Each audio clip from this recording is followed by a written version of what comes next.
Amis internautes, merci de nous suivre sur www.gms.sn. Mais bienvenue à ce nouveau numéro de votre magazine Horizon d'hiver. Aujourd'hui, Horizon d'hiver se plonge au cœur de la tradition Diola. Nous allons vous faire découvrir aujourd'hui une tradition vraiment partagée par l'ensemble des peuples Diola, aussi bien dans leur diversité culturelle que dans la diversité des localités. Ce que nous appelons aujourd'hui l'initiation ou l'entrée dans le bois sacré. Nous sommes aujourd'hui avec le village de Moulamp de la ceinture du Boulouf entre Kartiak et Thionkessil. Voilà, d'ici quelques mois, ce village va organiser ce qu'on appelle une grande cérémonie d'initiation qui est l'entrée dans le bois sacré.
Aujourd'hui, pour découvrir vraiment cette cérémonie, nous avons rendu visite à la population de Moulamp de la ceinture du Boulouf, qui se trouve assis à Ziguinchor, qui depuis quelques mois sont en train de préparer la grande cérémonie d'initiation qui se tiendra dans quelques mois dans leur village à Moulamp.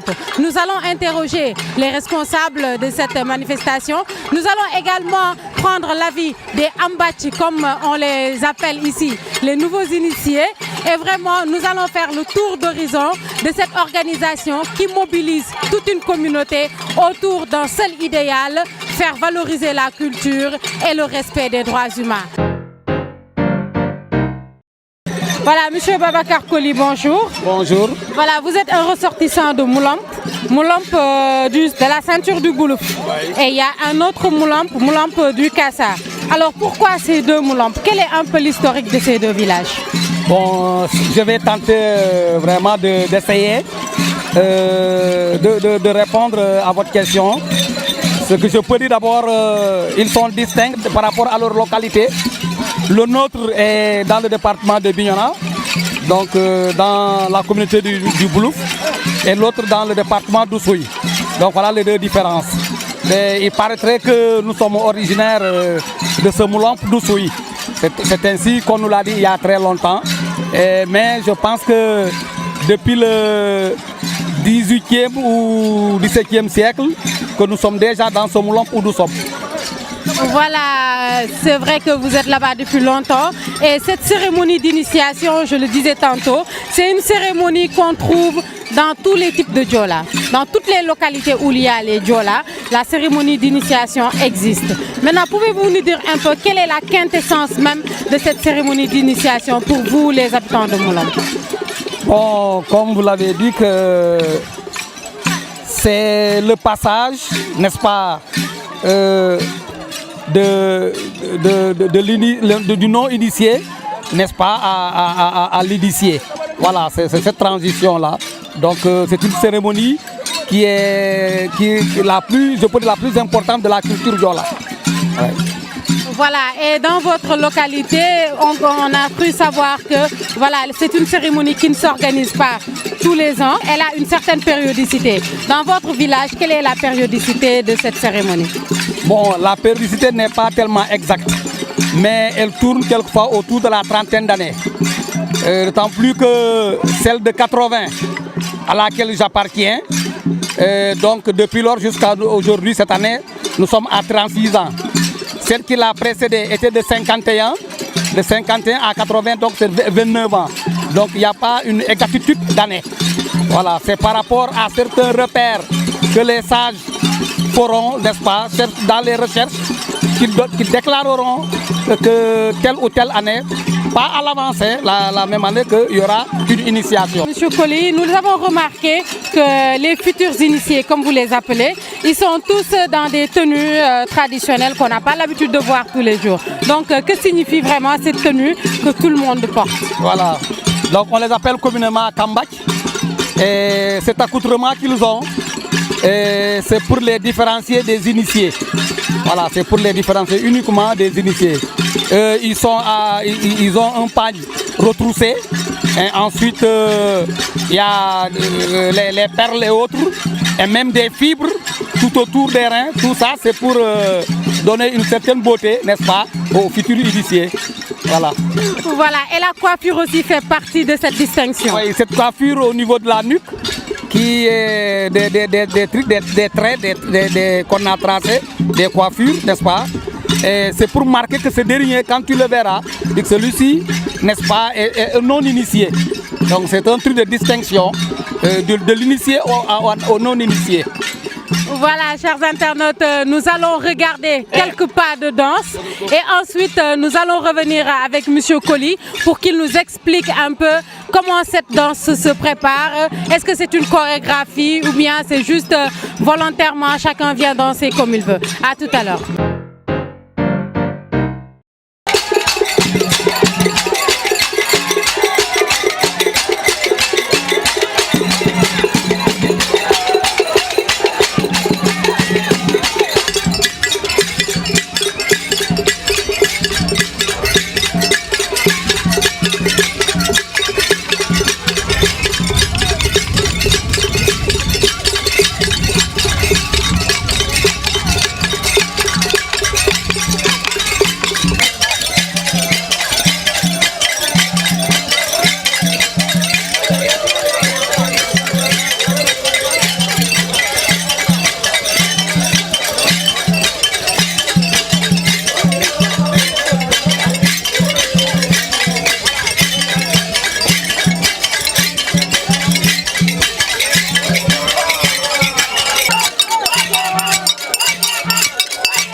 internautes, vous l'avez vu, vous avez vu ces pas de danse. Maintenant, Monsieur Coly, avant de revenir un peu sur vraiment le rituel de cette danse, il paraîtrait que les non-initiés n'ont pas le droit de se marier. Pourquoi cela? Pourquoi cela? C'est tout simplement un interdit. Et un interdit depuis nos ancêtres. Bon, c'est pas comment dire, valable pour tous les villages. Mais en tout cas, pour ce qui est de Moulomp, un non-initié, n'est-ce pas, n'a pas le droit de se marier. Voilà. Voilà, maintenant nous allons en revenir à cette danse. Voilà, cette danse, c'est tout un rituel. Nous l'avons vu tout à l'heure au commencement, il y a eu comme un appel qui s'est fait. Les gens se sont réunis. Donc, comment se fait cette danse? Bon, cette danse est divisée en deux parties. La première séance qu'on appelle Beït, on fait un tour du cercle en chantant. Les initiés devant avec leur bâton et les non-initiés derrière. Mais c'est tout le monde qui chante. Celui qui peut chanter, chante. Et ensuite, après un certain temps, il y a un changement. C'est ce que nous sommes en train de vivre tout à l'heure. Et nous allons maintenant aller à l'autre danse qu'on appelle Emanchouaï.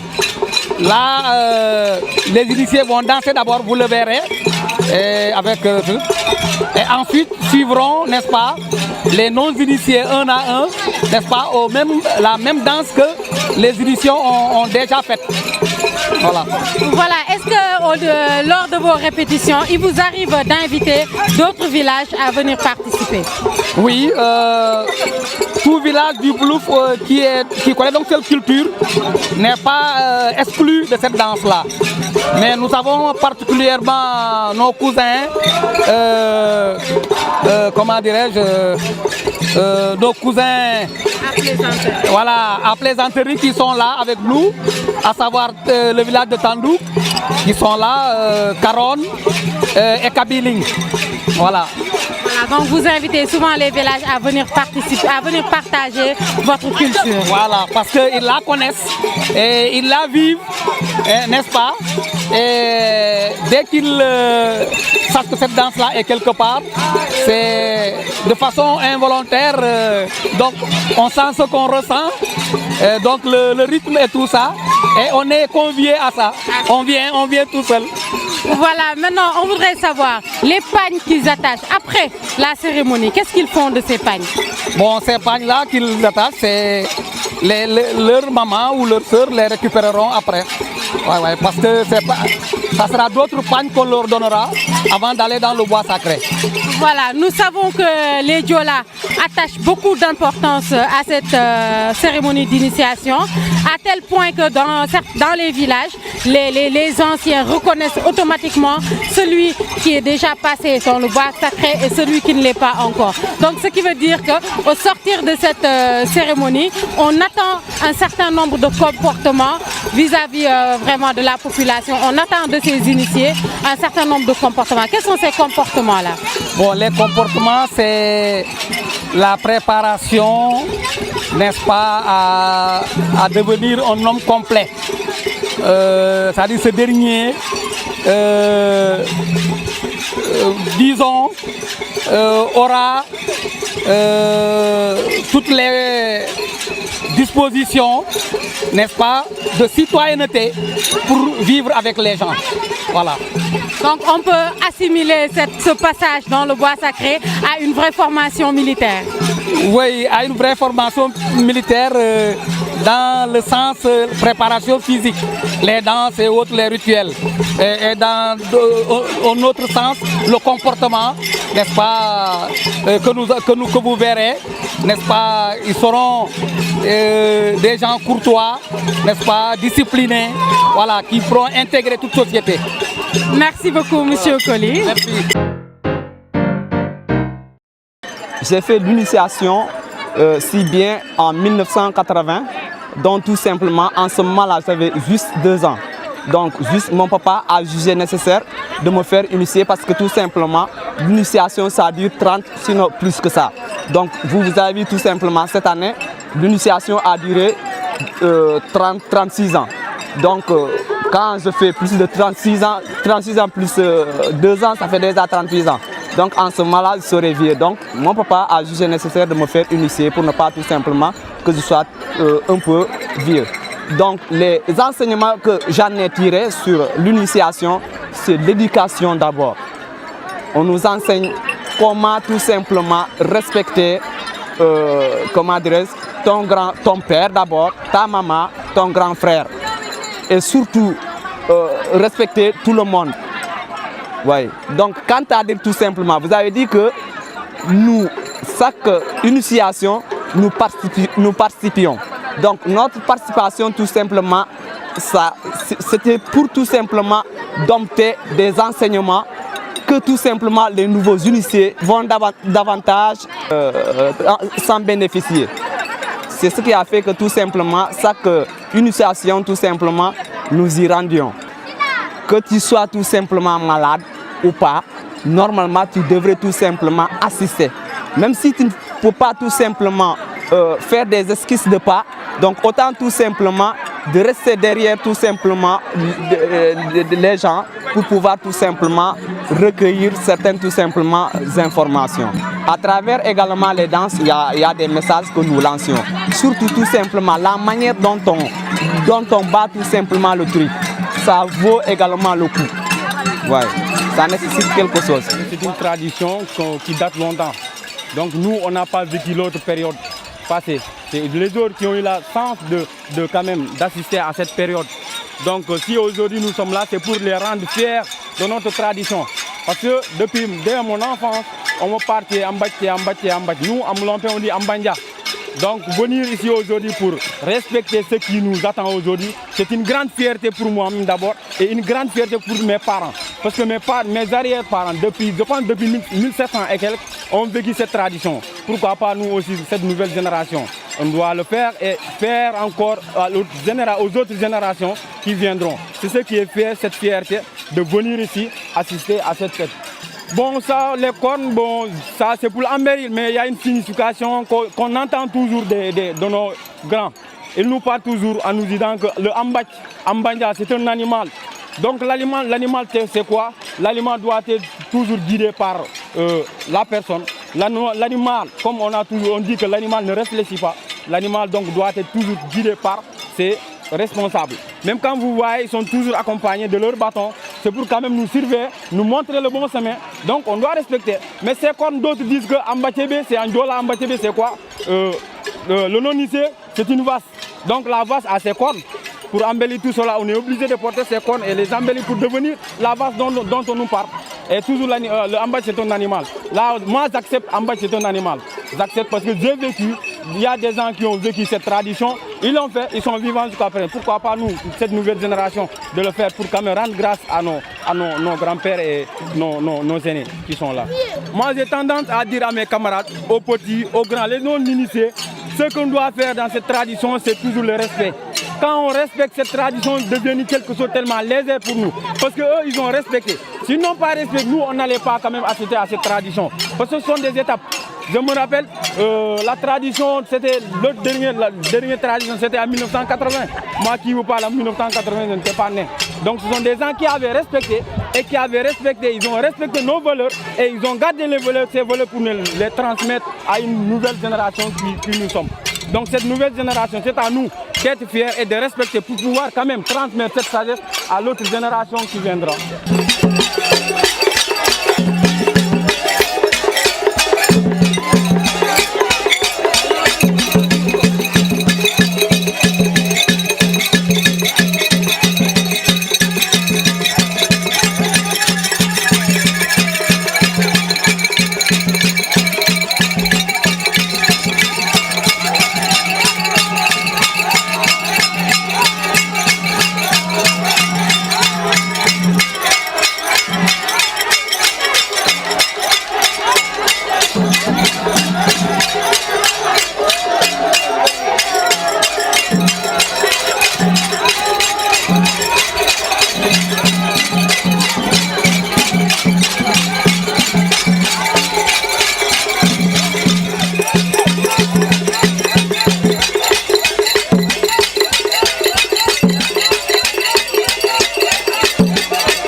Depuis plusieurs années, je suis vraiment intéressée aux danses africaines. À l'époque, j'habitais à Guinée, Conakry. Et j'ai dansé beaucoup. J'ai dansé aussi dans des fêtes, dans l'Euro, avec mes amis qui ont été des jureurs, etc., etc. Et quand je suis venue ici à Ziguinchor, en fait, au Casamance, j'ai remarqué que la groupe de Diola, leurs origines sont très fortes et ils montrent leur culture. C'est ça ce qui a attiré mon attention en fait. Et depuis que je suis là, j'ai rencontré beaucoup d'amis qui sont Diola. Et maintenant je vois comment ils se préparent pour des rituels pour le mois d'août. Et ça me fascine, vraiment. J'ai beaucoup de respect pour ça et je suis vraiment contente qu'il arrive de montrer ça. Même si on est à Ziguinchor, c'est une ville, mais la culture et la tradition est toujours vivante.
Chers internautes, je vous le disais au début de cette émission, le passage dans le bois sacré est un rituel commun à tous les Diola. C'est un rituel durant lequel on apprend aux initiés le respect des aînés, le respect de la vie humaine, le respect en toutes choses. Et c'est également une toute petite partie de cette vaste et riche culture Diola. Voilà, je remercie l'ensemble de l'équipe technique qui m'a accompagné aujourd'hui pour la réalisation de cette émission. Je vous retrouve la semaine prochaine pour un autre numéro d'Horizon d'hiver sur www.gms.sn. Au revoir.